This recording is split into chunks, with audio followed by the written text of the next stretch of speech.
देखिए अब हम बात करेंगे linear differential equation of second order with constant coefficient non homogeneous equation, non homogeneous differential equation.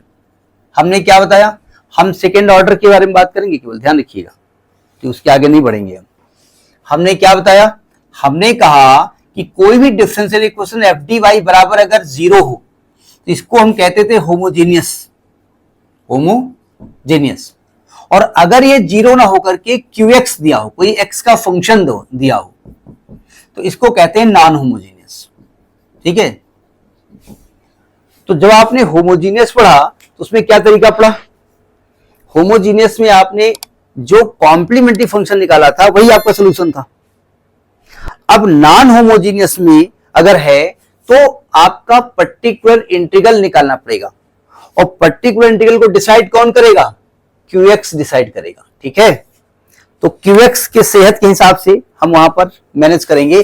जरा समझने की कोशिश करो, यहां पहला केस हम लेके चल रहे हैं, फर्स्ट केस। अगर डिफरेंशियल इक्वेशन आपकी ऐसी हो, एफ डी वाई बराबर क्यू एक्स, ऐसी हो, ठीक है, तो पहले तो आप सी एफ निकालेंगे।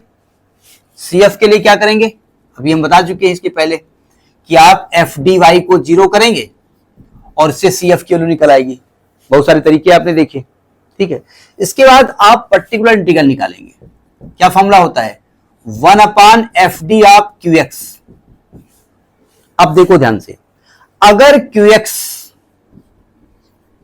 आपका हो e to power A X, ये क्यू एक्स दिया हो e to power A X, सावधान, तो यानी ये क्या हो गया 1/fd of e to power A x.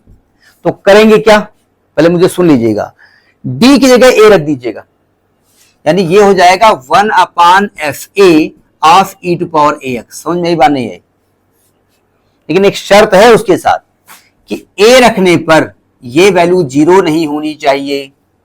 अगर जीरो आएगी तो फिर थोड़ा मेथड चेंज करना पड़ेगा। बस पी निकल आया आपका। अब पी निकल आया, सी एफ निकालना आपको आता है, तो y बराबर क्या होता है, C F plus P I, अपने आप आपका जनरल सोल्यूशन निकल आया। तरीका समझ में आया, हम क्वेश्चन लेके चलते हैं अभी। ठीक, अब एक क्वेश्चन ले लेते हैं, समझा देते हैं। हम सेकेंड ऑर्डर ही लेंगे, ध्यान रखिएगा।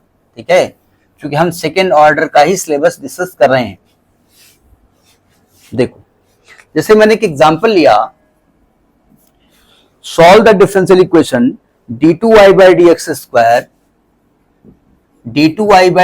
Square minus 2dy by dx minus 2dy by dx plus 5y is equal to e to power minus X. यानी इसको ऐसे लिखेंगे हम, D square minus 2d plus 5y is equal to e to power minus X. यानी ये लिखा है F D y is equal to e to power minus X. ये डिफरेंशियल इक्वेशन है। Have you got it? ये homogeneous है कि non homogeneous है? देखो इसके नाम क्लियर, ये लीनियर है, डिफरेंशियल इक्वेशन तो है ही है, सेकेंड ऑर्डर का है, कांस्टेंट कोफिशिएंट है। ठीक है, तो पहले आप क्या निकालेंगे, फॉर सी एफ।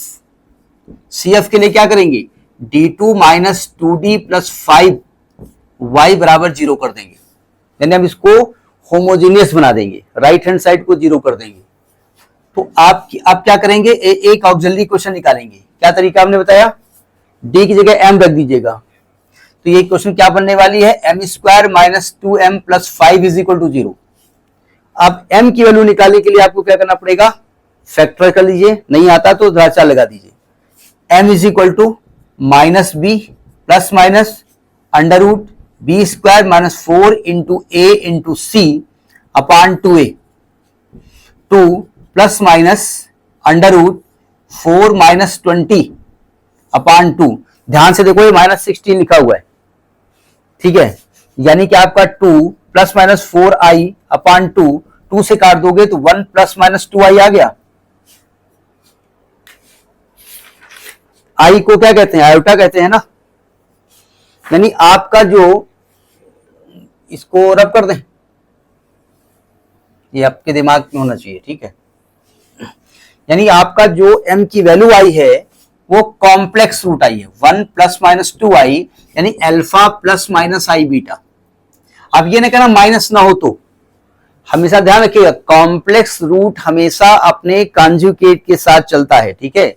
जैसे आपने देखा होगा कुछ लोग घर से बाहर निकलते हैं तो वाइफ के साथ ही निकलते हैं, सब्जी लेने जाएंगे तो भी वाइफ साथ में होंगी, पता चला खुद सब्जी ले रहे हैं वाइफ पैसा दे रही है, नहीं मैं देखता हूं मार्केट में कुछ लोगों की आदत होती है, तो वो जैसे वो हमेशा तो वो आदत में है वो जाएंगे, ठीक है। इसी प्रकार से कॉम्प्लेक्स रूट और इरेशनल रूट हमेशा अपने कॉन्जुगेट के साथ चलते हैं।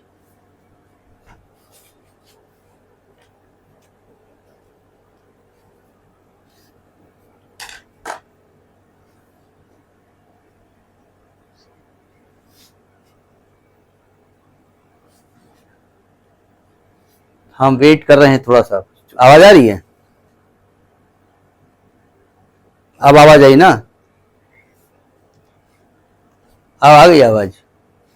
एक्चुअली में यहाँ से गुड़गांव जाते जाते बहुत सारे नदी नाले हैं ना रास्ते में, कहीं ना कहीं वो भी रुक जाता होगा जी। एक स्टूडेंट हम पढ़ाते थे, शी वाज फ्रॉम बॉम्बे, तो वो 65th मंजिल में रहती थी, 65 मंजिल में, तो वहां पता नहीं इलेक्ट्रोमैग्नेटिक वेव का कुछ लफड़ा था। अच्छा वो तो बाई चांस हमारी स्टूडेंट बन गई।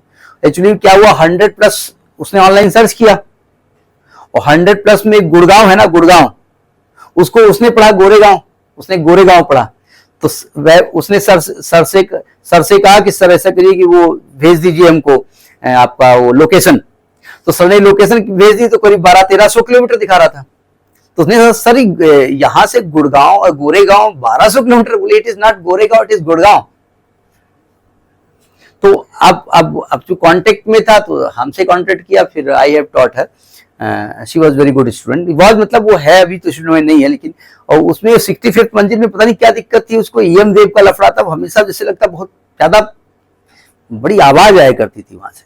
खैर कभी कभी हो जाता है। अब देखो ये आपके क्या हो गए, कॉम्प्लेक्स रूट हो गए, तो आपका CF क्या निकलने वाला है, e to power alpha x C1 cos beta x plus C2 sin beta x. हमने क्या कहा, हमने कहा C1 e to power alpha x cos beta x plus C2 भी होता है, ये भी फॉर्म है, ये ध्यान रखिएगा।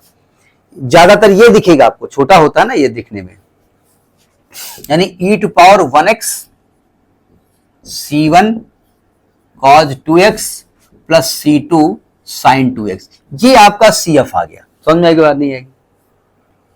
ठीक, अब आपको क्या निकालना पड़ेगा, पर्टिकुलर इंटीग्रल निकालना पड़ेगा, 1/FD ऑफ QX, यानी 1 ये क्या था, d² minus 2d plus 5 of e to power minus x। देखो -1x है ना, तो अभी हमने कहा था कि अगर e टू पावर ax से कंपेयर करें तो a आपका -1 है ना, तो हमने क्या कहा, d की जगह -1 लिख दीजिए, तो 1/-1 का square plus -2 into -1 plus 5 into e to power minus x। लेकिन इसको रखने के पहले ये जरूर चेक कर लीजिएगा कि denominator should not equal to 0, ये 0 ना आ जाए कहीं, अगर 0 आ जाएगा देन मेथड विल चेंज, तो मेथड वहां पर चेंज हो जाएगा। अब इसको सॉल्व कर लो, तो कितना आएगा, 52718, यानी ये आएगा 1/8 of e to power minus x, ये पर्टिकुलर इंटीग्रल आ गया। तो आपका जो जनरल सोल्यूशन निकलेगा, इसका जनरल सोल्यूशन